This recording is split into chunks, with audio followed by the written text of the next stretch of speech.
You've heard of actors going all in for a role, right?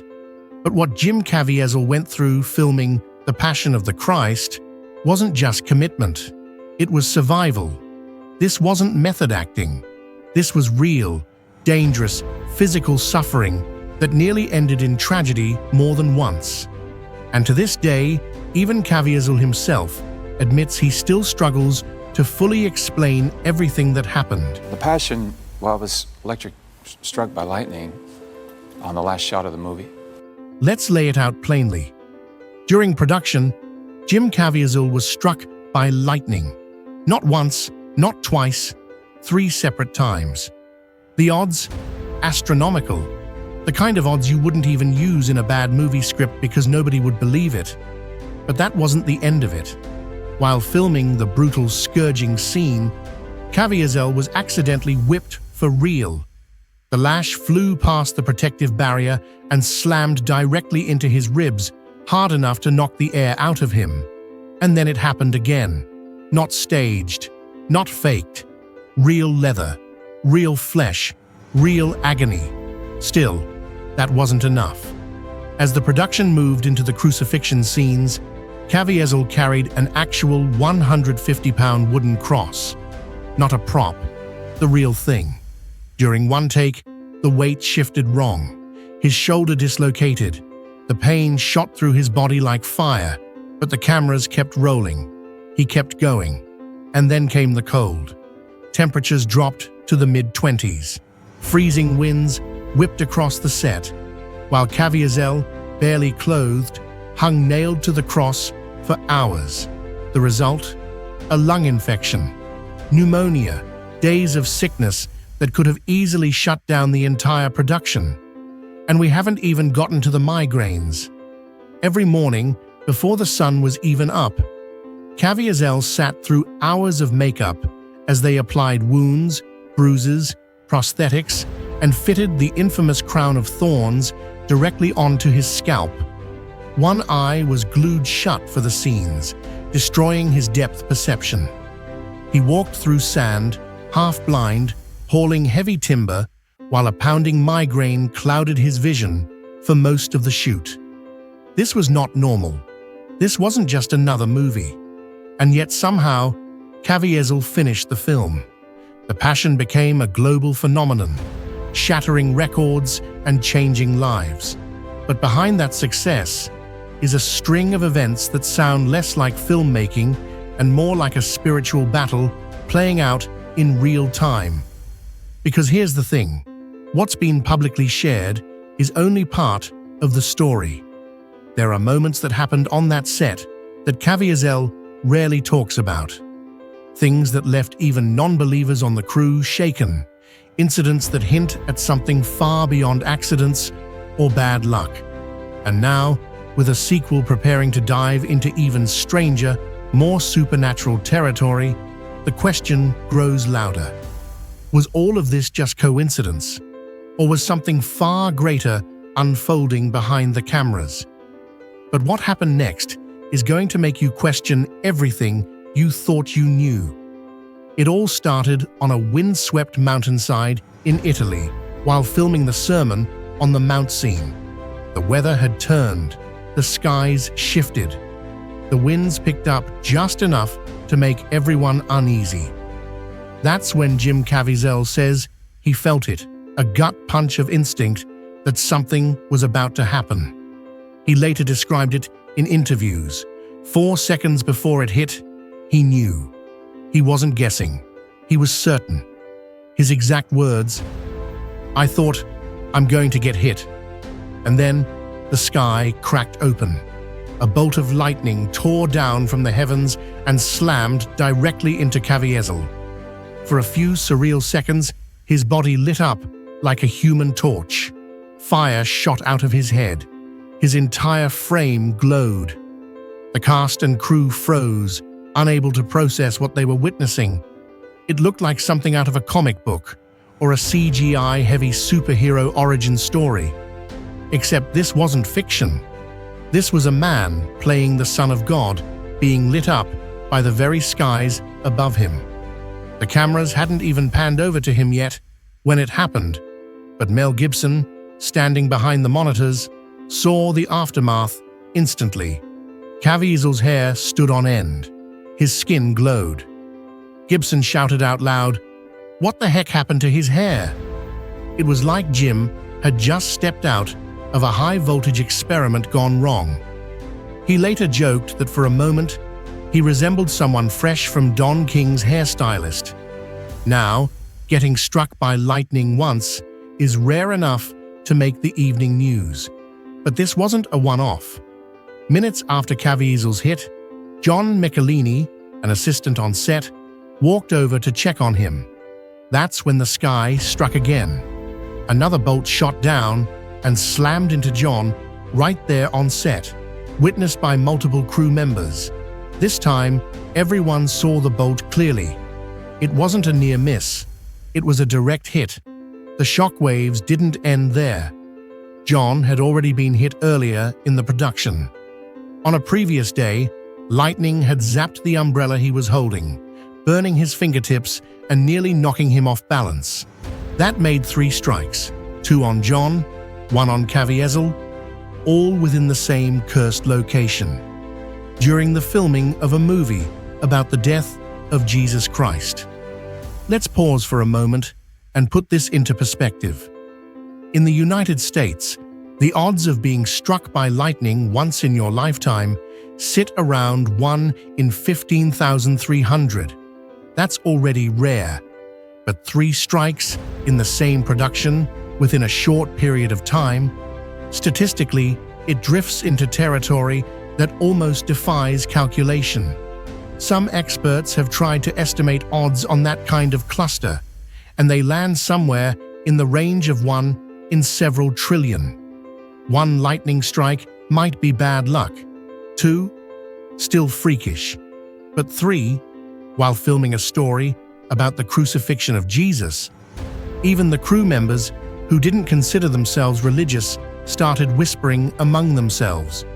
There was something eerie happening, something they couldn't explain.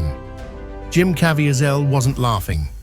In that moment, standing under dark skies with fire shooting from his head, he felt something far heavier than a weather anomaly. Many have called it a divine warning, others a spiritual attack, and still others a bizarre coincidence. But Caviezel would later say he never fully shook the feeling that forces beyond the physical world were pressing into that production. And yet, as shocking as the lightning was, it was merely the beginning of what would unfold on that set. Because the lightning wasn't the end, it was just an opening act. If the lightning strikes made the cast uneasy, what happened next pushed things into a much darker, far more personal level of suffering. It was time to film the scourging scene. Now, if you've seen The Passion of the Christ, you already know this is one of the most brutal sequences ever put on screen. For many viewers, it's the part where they physically turn away, unable to watch. The blood, the screaming, the relentless whipping. It's almost too much to bear, even knowing it's fiction. But for Jim Caviezel, some of that agony wasn't fiction. It was happening for real. The production team had gone to great lengths to protect him. Behind him, they rigged a hidden post for the Roman guards to strike. The plan was simple. The actors playing the soldiers would swing their whips toward the wooden target, stopping short so that the brutal strikes looked convincing on camera but landed safely behind Caviezel's body. It had been rehearsed. Everyone knew their marks. They were ready, until they weren't. On one of the early takes, one of the actors playing a Roman guard wound up just a little too strong. Maybe it was adrenaline. Maybe it was the intensity of the scene. Maybe it was just bad luck. Whatever the cause, the whip overshot the protective barrier by inches. But inches were enough. The lash extended past the post and sliced directly across Caviezel's back. Not a light graze, a full, heavy impact. Real leather cracking against real skin. The force of it drove the air out of his lungs instantly. His chest locked up. For a moment, he couldn't breathe. It was like getting the wind knocked out of you, Caviezel later explained. The stinging is so horrific that you can't get air. The cameras kept rolling, but the actor playing Jesus was no longer acting. He was enduring. In the seconds that followed, Caviezel spun around with pure instinctive rage, locking eyes with the actor who had just struck him. And in a moment of raw humanity, he let loose with a string of expletives that, as he later joked, were most definitely not part of the script. He told the story with brutal honesty. I may have been playing Jesus, but in that moment, I felt like Satan. The crew paused. The actor, who had delivered the blow, was mortified, apologizing immediately. But there was no rewinding the pain. And as bad as that hit was, it wasn't the only one. During another take, the same thing happened again. A second whip overshot its mark, this time with just as much force, snapping across Caviezel's body. The pain seared straight into his muscles, leaving not only deep bruises, but an eventual scar, a 14-inch mark that remained long after the filming ended. You could see the frustration and helplessness in Caviezel's face as he pushed through the next takes. The physical agony wasn't just taking a toll on his body, it was chipping away at his composure. He wasn't fighting the script anymore. He was fighting to stay mentally present through real trauma. The whipping wasn't just a scene for him, it became a lived experience of what Jesus might have felt in those final hours. The mixture of blinding pain, humiliation, and deep vulnerability soaked into his performance in ways no director could have ever staged. And you'd think that was enough. Anyone would. But for Jim Caviezel, the pain wasn't done with him. After enduring lightning strikes and brutal whippings, you'd think the worst was behind him. But for Jim Caviezel, the most physically punishing scenes were still ahead. The crucifixion sequence would test him in ways he hadn't even begun to imagine. When most people picture Hollywood filmmaking, they think of special effects, lightweight props, and clever camera tricks. But on the set of The Passion of the Christ, there was no such safety net. The cross Caviezel was carrying wasn't hollow or made of foam. It was a solid 150-pound chunk of raw timber, real wood, real weight. Every take required him to haul that cross across rocky, uneven terrain, under the blazing Italian sun by day and through freezing wind by night. But it wasn't just the heaviness of the cross that broke him. It was the repetition. They filmed those scenes over and over, each time forcing him to stumble, fall, and hoist the weight back onto his shoulders. At one point, the strain finally gave way. His shoulder dislocated. The cross shifted unexpectedly as he stumbled, and his arm wrenched violently out of place. The pain was immediate and sharp, but there was no pause in filming. Caviezel gritted his teeth and pressed on. He later described it in simple terms that barely capture the brutality of the moment. It felt like 600 pounds as the day went on.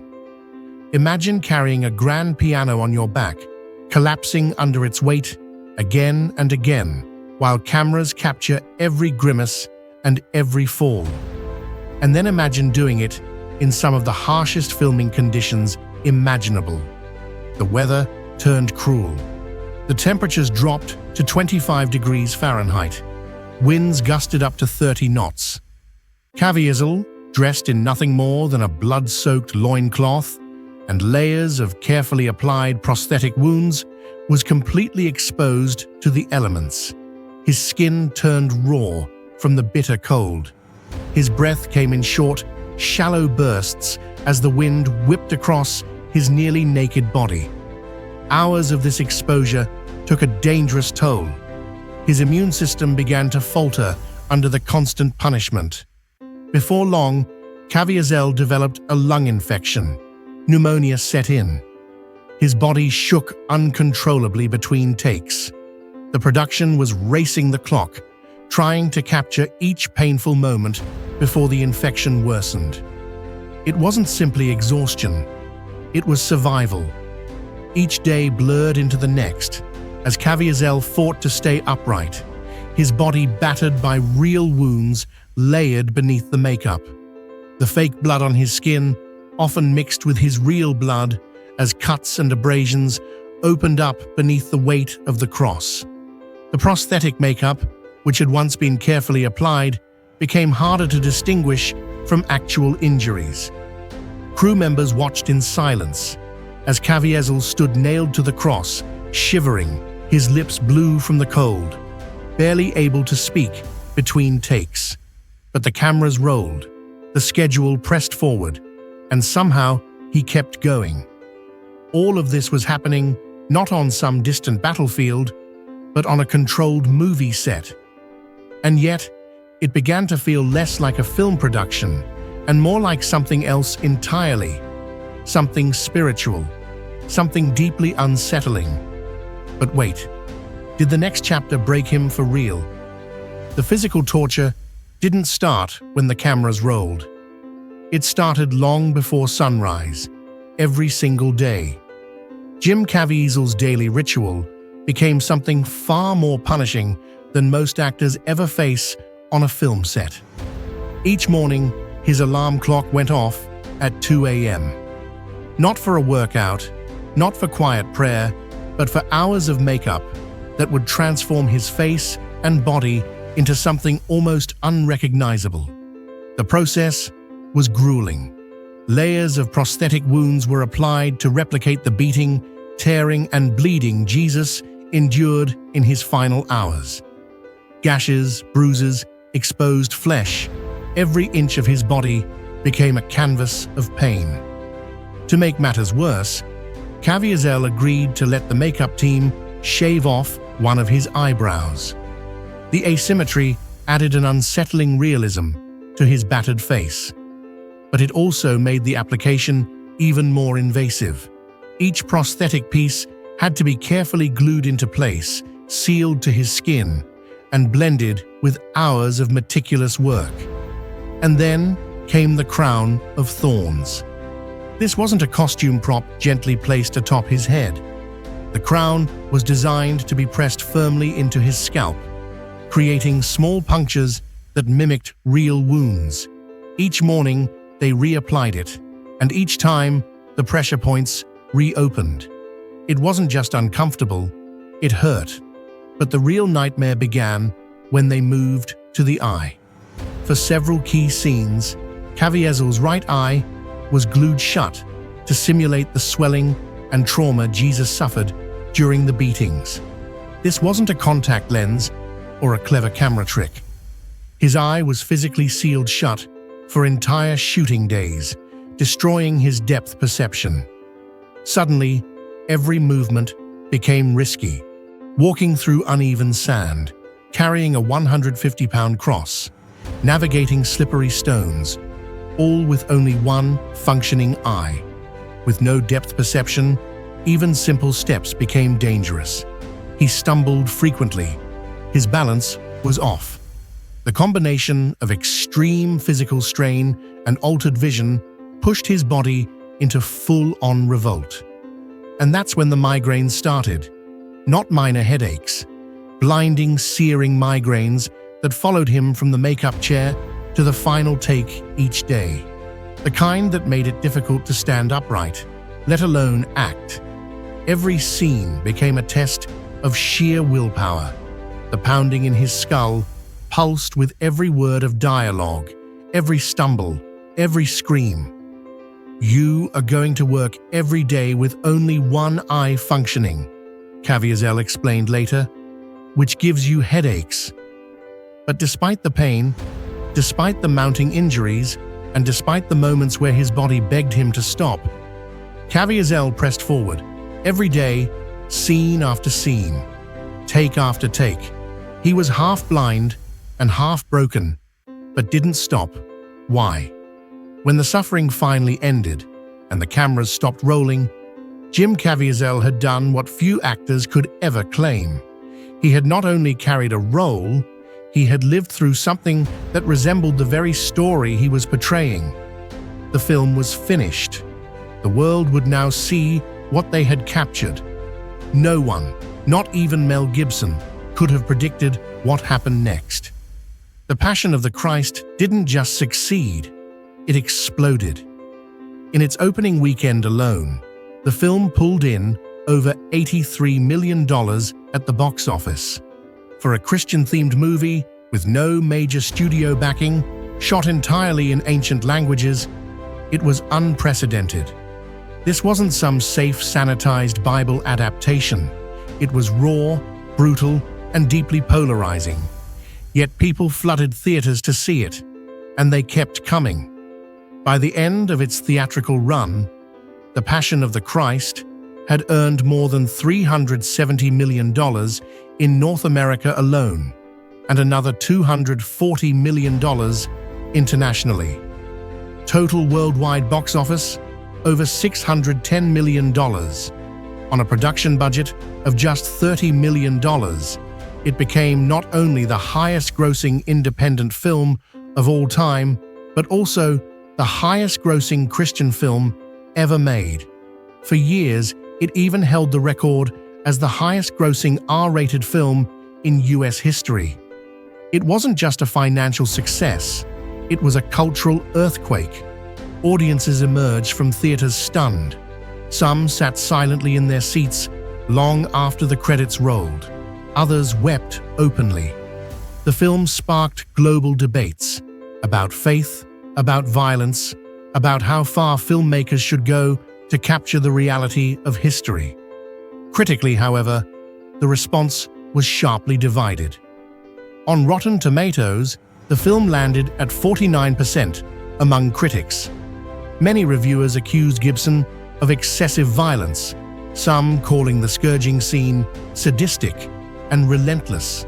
Others raised accusations of anti-Semitism, fueling even more controversy. But while the critics wavered, the audiences were resolute. The audience score soared to 81%, with passionate defenders calling it one of the most powerful cinematic experiences they'd ever had. The film even landed 3 Academy Award nominations for Best Cinematography, Best Original Score, and Best Makeup. But the recognition felt almost muted compared to the film's massive global response.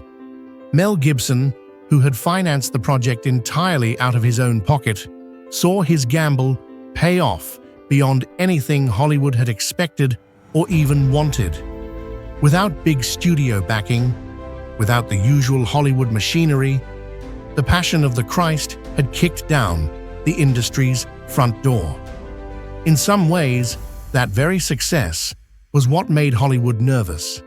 The film's financial triumph made it impossible to ignore, but its unapologetic Christian message, its visceral depiction of suffering, and the media storm surrounding Gibson himself made it a lightning rod for division. While audiences embraced it, many in the entertainment industry quietly recoiled from the conversation it forced them to have. And in the center of it all stood Jim Caviezel. He had delivered the performance of a lifetime.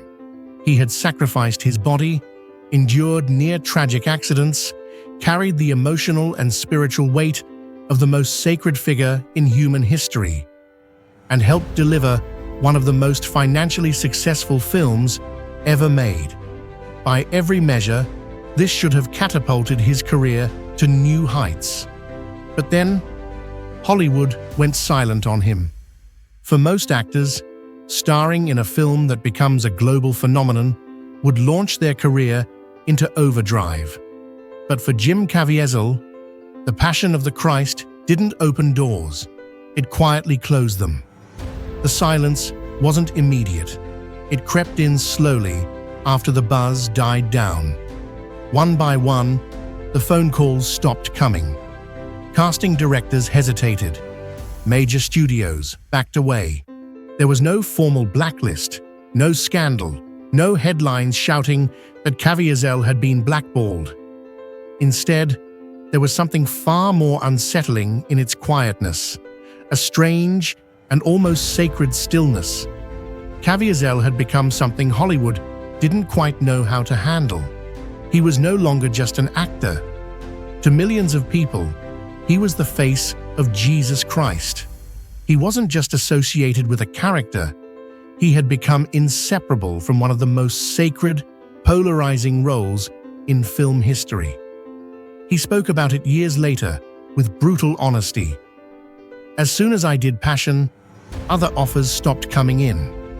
Not because of his talent, not because of his work ethic, but because, in the industry's eyes, he had become a lightning rod, charged with spiritual significance that didn't fit the system. But Caviezel didn't crumble under the weight of Hollywood's retreat. He quietly kept moving forward, taking roles that challenged him and fit his principles. In 2006, he starred opposite Denzel Washington in Deja Vu, a time-travel thriller that became a box office hit and reminded audiences that Caviezel could carry a role far beyond biblical epics. That same year, he took on Unknown, a mystery thriller that kept viewers guessing until the final frame. But even as he explored different genres, Caviezel was being drawn back toward the kind of weighty, emotionally charged storytelling that reflected his values. In 2009, he starred in The Stoning of Soraya M., portraying a French-Iranian journalist uncovering the brutal execution of an innocent woman in Iran. It was a harrowing, true story that resonated deeply with Caviezel's personal convictions about truth and justice. He also took on The Prisoner, a 6-part television remake of the classic British sci-fi series, continuing to prove his versatility. But the roles were fewer and further between. And always behind the scenes, his faith remained the unshakable core of who he was. Caviezel never hid from that. "I have no choice but to defend my faith," he said in interviews. He refused to compromise his principles for the sake of fame. He turned down roles that demanded nudity or graphic sexuality. He limited violent scenes unless they served a higher purpose. Every decision was weighed through the lens of his beliefs. It cost him, but he made peace with it. Now, after years in the background, Jim Caviezel is stepping back into the role that defined and nearly broke him. But this time, it's not just a return to old ground.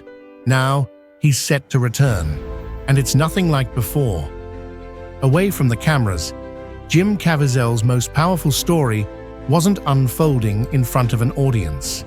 It was happening quietly, inside his home. While Hollywood backed away, Caviezel leaned further into something far more personal, something eternal. Long before The Passion of the Christ, Jim had married Kerry Browett, a high school English teacher who shared his deep Catholic faith. Their relationship wasn't built on red carpets or celebrity spectacle. It was rooted in conviction, humility, and quiet obedience. Together, they made a decision that would shape their entire family, one that didn't come from a movie script. They chose adoption. In 2007, the Caviezels brought home their first child, a baby boy from China named Bo. But Bo wasn't just an orphan. He was critically ill. A large brain tumor had left him abandoned, alone, and with an uncertain future. The adoption agency warned them. The surgeries would be extensive. The care would be exhausting. But for Jim and Kerry, the decision wasn't based on medical reports.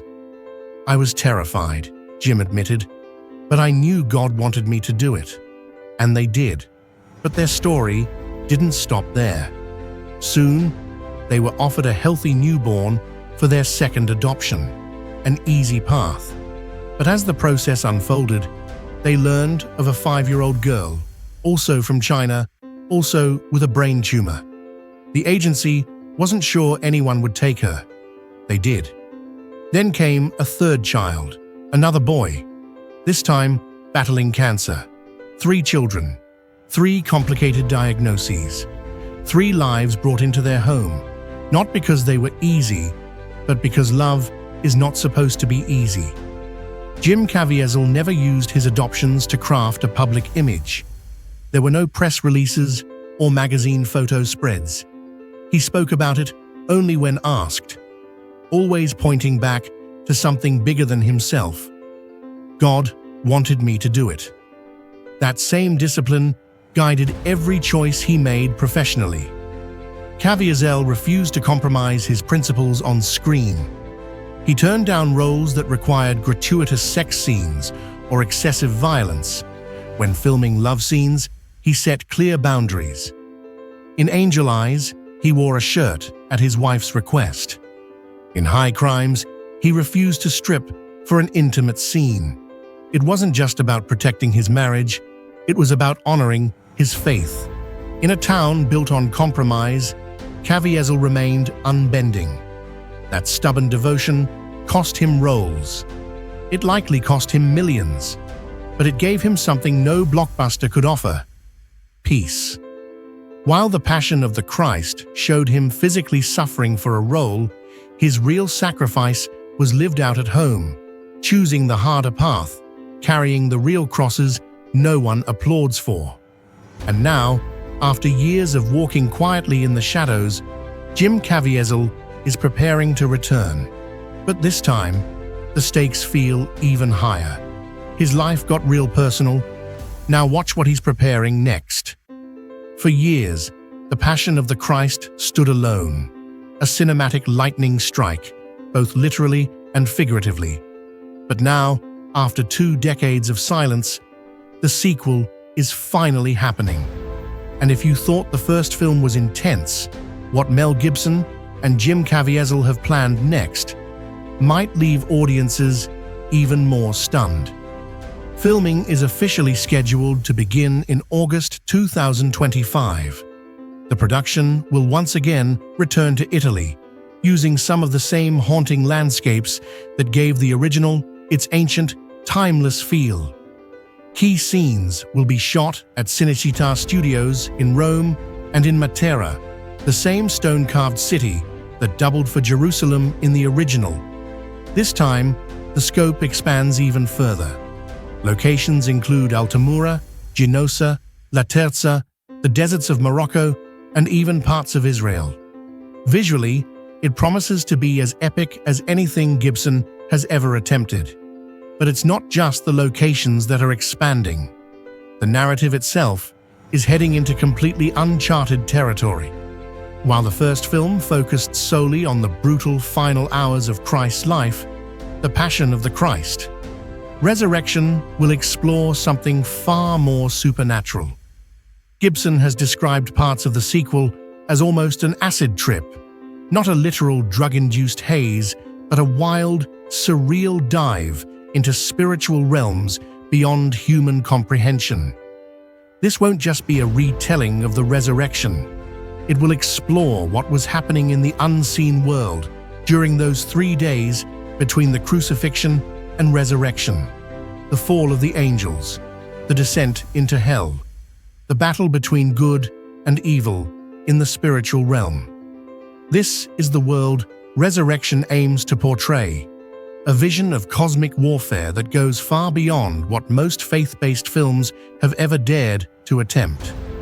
Jim Caviezel is returning, of course, reprising his role as Jesus.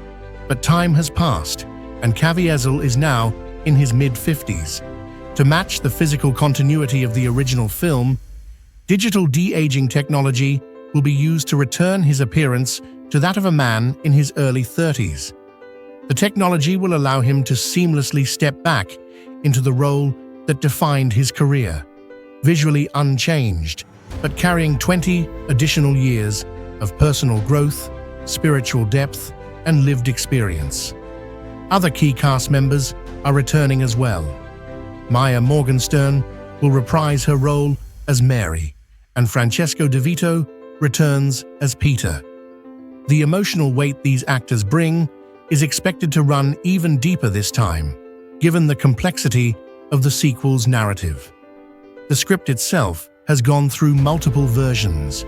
Gibson and his writing team, including Randall Wallace and his brother Donald Gibson, have reportedly created two competing structures, one a more traditional retelling, and one a far more experimental, multi-layered, supernatural journey. Early reports suggest that Gibson intends to blend both approaches, delivering something that defies simple categorization. But this isn't just an artistic experiment for the sake of shock value. The spiritual preparation behind the scenes has been equally intense. Caviezel has described the sequel as a kind of spiritual war. He's entering this next chapter with daily rosaries, fasting, Eucharist, and deep prayer, fully aware that this isn't just another film for him, it's a calling. The original production felt like a battleground with real physical suffering written into Caviezel's body. But this time, they aren't just preparing for long hours, freezing winds, and heavy crosses. They're stepping into territory where the battles may be far more invisible and far more dangerous. Whatever happened on set before, this sequel looks like it'll rewrite the rules. From the very beginning, the Passion of the Christ was never treated like a typical film set. It was something closer to a monastery with cameras. Mel Gibson knew that telling the story of Christ's suffering wasn't just about costumes, makeup, and lighting. It required a spiritual foundation that went deeper than any script could capture. So he built that foundation, brick by brick, behind the scenes. Every day on set, priests were present. Father Jonathan Morris, along with several others, served as spiritual advisors throughout the entire production. They weren't there as symbolic figureheads. They were actively involved, offering confession, celebrating Mass, distributing Holy Communion, and providing counsel to actors and crew members who were being emotionally and physically pulled to their limits. 3 additional priests, Abbé Michel de Bourges, Stephen Somerville, and Jean-Marie Charles Roux, were brought in specifically to celebrate the traditional Latin Mass daily on set.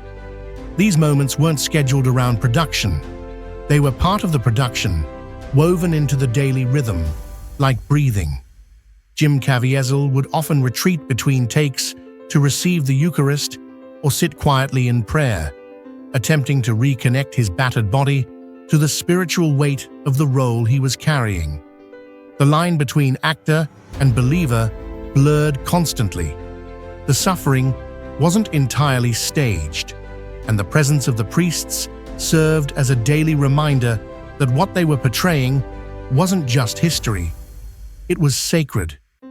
Crew members who didn't share the same faith quietly observed the reverence unfolding around them. Some walked away changed. Others simply admitted they had never seen anything like it on a film set. Now, with the sequel preparing to film, Caviezel has openly called it a spiritual war.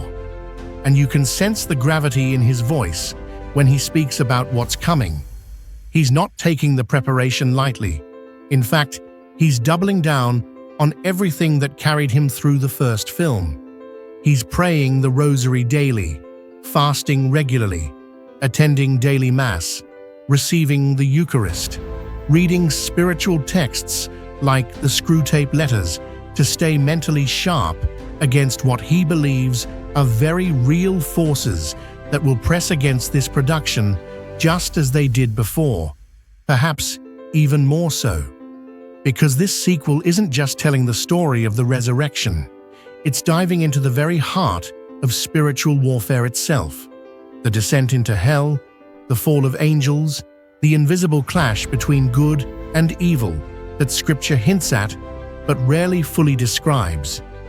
Caviezel isn't pretending this will be easy. Neither is Gibson.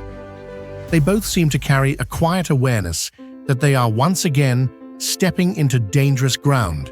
not because of the industry, but because of the spiritual weight attached to the story they're daring to tell. In some ways, this sequel feels like a true extension of what happened 2 decades ago. Only this time, the suffering may not show up as lightning strikes or dislocated shoulders. It may arrive in unseen ways, pressing into the minds and hearts of everyone involved. And that leaves us with a question that still lingers. Was everything that happened during the Passion of the Christ just a string of brutal accidents? Was it simply the extreme cost of a physically demanding role? Or was something more happening? Something deeper? Something beyond explanation? Miracle? Method? Madness? Or maybe all three? What do you believe? Share your thoughts in the comments.